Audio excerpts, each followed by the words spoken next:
Hello, I'm Sama. Today we are looking at optimal innovation and its effect on pleasure. The term innovation can be identified as something original and more effective, and as a consequence, new. We hear this term used a lot in technology. When we relate to psychology, we are referring to new ways of activating the brain. When we optimize the use of the brain, we are not over or underusing it. Jura and her colleagues' definition of optimal innovation was used when addressing the following core question. What makes verbal stimuli pleasurable? Where they evaluate the silent, less silent, and non-silent meanings during comprehension, finding that optimal innovation was richer in meaning and leads to more pleasure.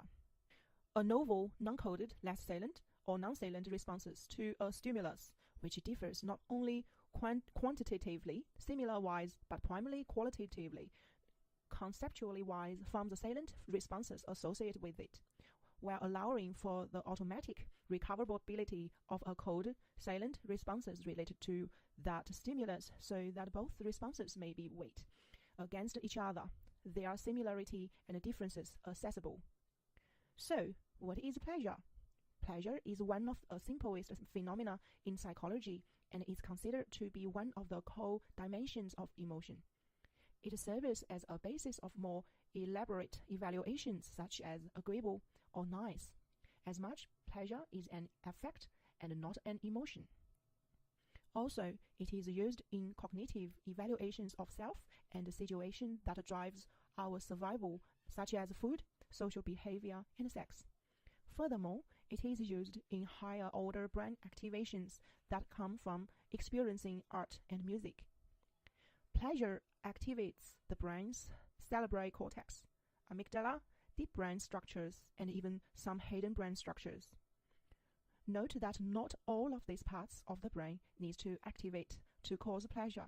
Instead, many brain co-activations are consequences of pleasure, not pleasure causes. So, how does optimal innovation affect pleasure? Flow theory.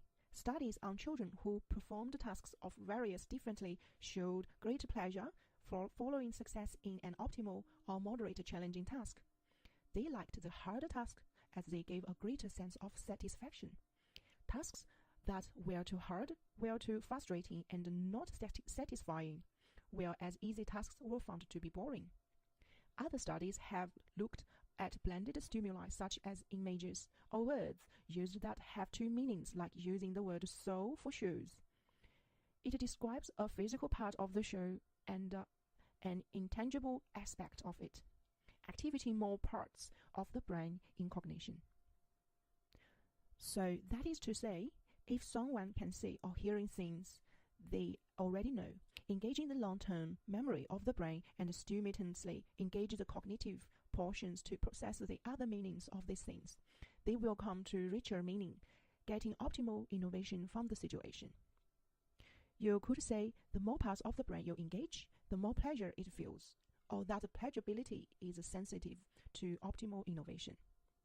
In conclusion, if a task is balanced, it will activate more parts of the brain. This not only makes the task process more effective, and if a task is stimulating many parts of the brain, the sense of the pleasure is increased.